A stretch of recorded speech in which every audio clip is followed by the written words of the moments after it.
My name's Ed Snowden. I'm 29 years old. I work for Booz Allen Hamilton as an infrastructure analyst for NSA in Hawaii.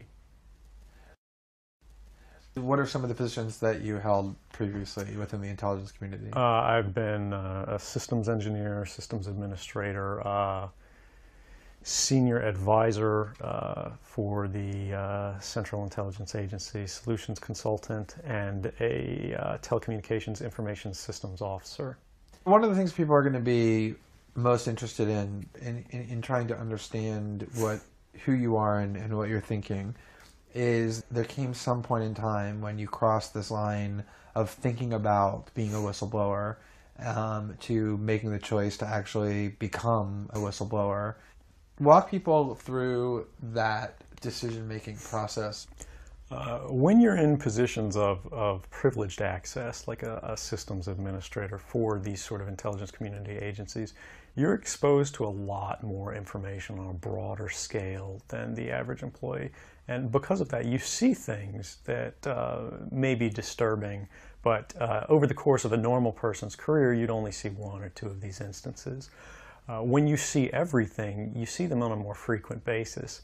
And you recognize that some of these things are actually abuses. And when you talk to people about them, in a place like this where this is the normal state of business, people tend not to take them very seriously and move on from them. But over time, that awareness of wrongdoing sort of builds up, and you feel compelled to talk about it. And the more you talk about it, the more you're ignored, the more you're told it's not a problem. Until eventually you realize that these things need to be determined by the public, not by somebody who was simply hired by the government. Talk a little bit about how the American surveillance state actually functions. Does it target the actions of Americans? NSA and the intelligence community in general is focused on getting intelligence wherever it can, by any means possible, that it believes on the grounds of sort of a self-certification that they serve the national interest.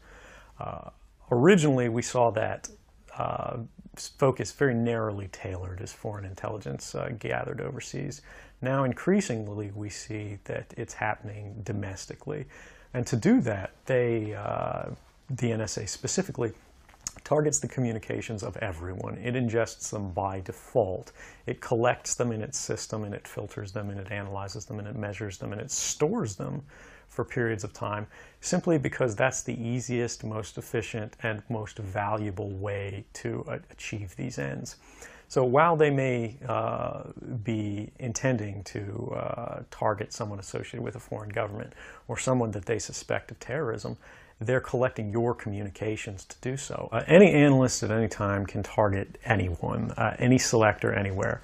Where those communications will be picked up depends on the range of the sensor networks and the authorities that that analyst is empowered with. Not all analysts have the ability to target everything, but I, sitting at my desk, certainly have the authorities to wiretap anyone, from you or your accountant to a federal judge to even the president if I had a personal email.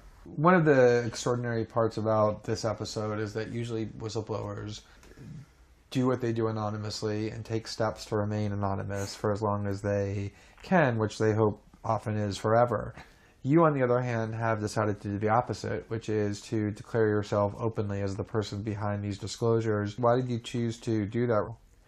I think that the public is owed an explanation of the motivations behind the people who make these disclosures that are outside of the democratic model.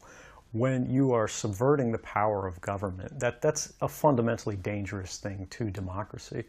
And if you do that in secret consistently, as the government does when it wants to benefit from a secret action that it took, it'll kind of give its officials a mandate to go, hey, tell the press about this thing and that thing, so the public is on our side.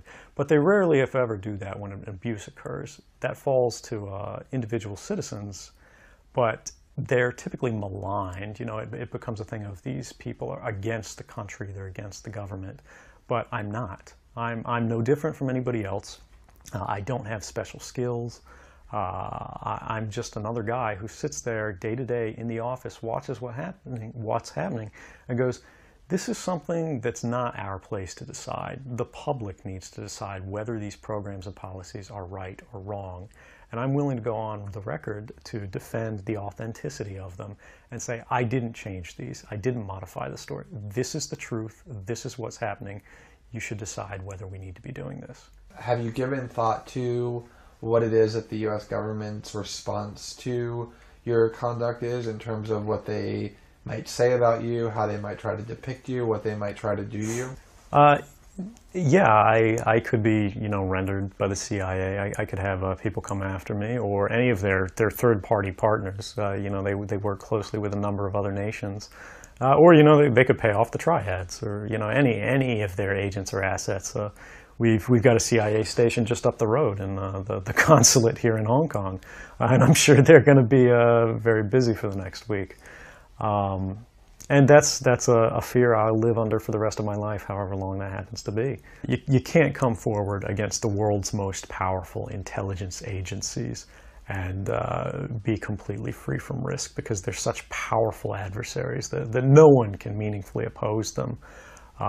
If they want to get you, they'll get you in time. But at the same time, you have to make a determination about what it is that's important to you. And if living unfreely but comfortably is something you're willing to accept, and I think many of us are, it's the human nature. You can get up every day, you can go to work, you can collect your large paycheck for relatively little work against the public interest, and go to sleep at night after watching your shows. But if you realize that that's the world that you helped create, and it's going to get worse with the next generation and the next generation who extend the capabilities of this sort of architecture of oppression, you realize that you might be willing to accept any risk. And it doesn't matter what the outcome is, so long as the public gets to make their own decisions about how that's applied. Why should people care about surveillance? Because even if you're not doing anything wrong, you're being watched and recorded. And the storage capability of these systems increases every year consistently by orders of magnitude, to where it's getting to the point you don't have to have done anything wrong. You simply have to eventually fall under suspicion from somebody, even by a wrong call. And then they can use the system to go back in time and scrutinize every decision you've ever made, every friend you've ever discussed something with, and attack you on that basis to sort of derive suspicion from an innocent life and paint anyone in the context of a wrongdoer. We are currently sitting in a room in Hong Kong, which is where we are because you traveled here. Talk a little bit about why it is that you came here, and specifically there are going to be people who will speculate that what you really intend to do is to defect to the country that many see as the #1 rival of the United States, which is China, and that what you're really doing is essentially seeking to aid an enemy of the United States with which you intend to seek asylum. Can you talk a little bit about that? Sure. So there's a couple assertions in those arguments that are sort of embedded in the questioning of the choice of Hong Kong. The first is that China is an enemy of the United States. It's not. I mean, there are conflicts between the United States government and the Chinese PRC government, but the peoples inherently, we don't care. We trade with each other freely. We're not at war. We're not in armed conflict, and we're not trying to be. We're the largest trading partners out there for each other. Additionally, Hong Kong has a strong tradition of free speech. People think, oh, China, great firewall.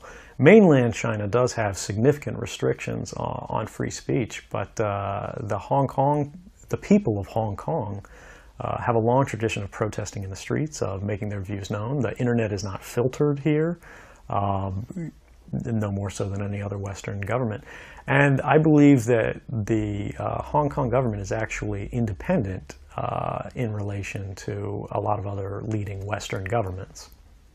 If your motive had been to harm the United States and help its enemies, or if your motive had been personal material gain, were there things that you could have done with these documents to advance those goals that you didn't end up doing? Oh, absolutely. I mean, anybody in the positions of access with the technical capabilities that I had could, suck out secrets, pass them on the open market to Russia. They always have an open door, as we do. I had access to, the full rosters of everyone working at the NSA, the entire intelligence community, and undercover assets all around the world, the locations of every station we have, what their missions are, and so forth. If I had just wanted to harm the U.S., that you could shut down the surveillance system in an afternoon. But that's not my intention, and I think for anyone making that argument, they need to think, if they were in my position, and you live a privileged life, you're living in Hawaii, in paradise, and making a ton of money, what would it take to make you leave everything behind? The greatest fear that I have regarding the outcome for America of these disclosures is that nothing will change. People will see in the media all of these disclosures. They'll know the lengths that the government is going to grant themselves powers unilaterally to create greater control over American society and global society. But they won't be willing to take the risks necessarily to stand up and fight to change things, to force their representatives to actually take a stand in their interests. And the months ahead, the years ahead, it's only going to get worse until eventually there will be a time where policies will change, because the only thing that restricts the activities of the surveillance state are policy. Even our agreements with other sovereign governments, we consider that to be a stipulation of policy rather than a stipulation of law. And because of that, a new leader will be elected. They'll flip the switch, say that because of the crisis, because of the dangers that we face in the world, some new and unpredicted threat, we need more authority, we need more power, and there will be nothing the people can do at that point to oppose it, and it'll be turnkey tyranny.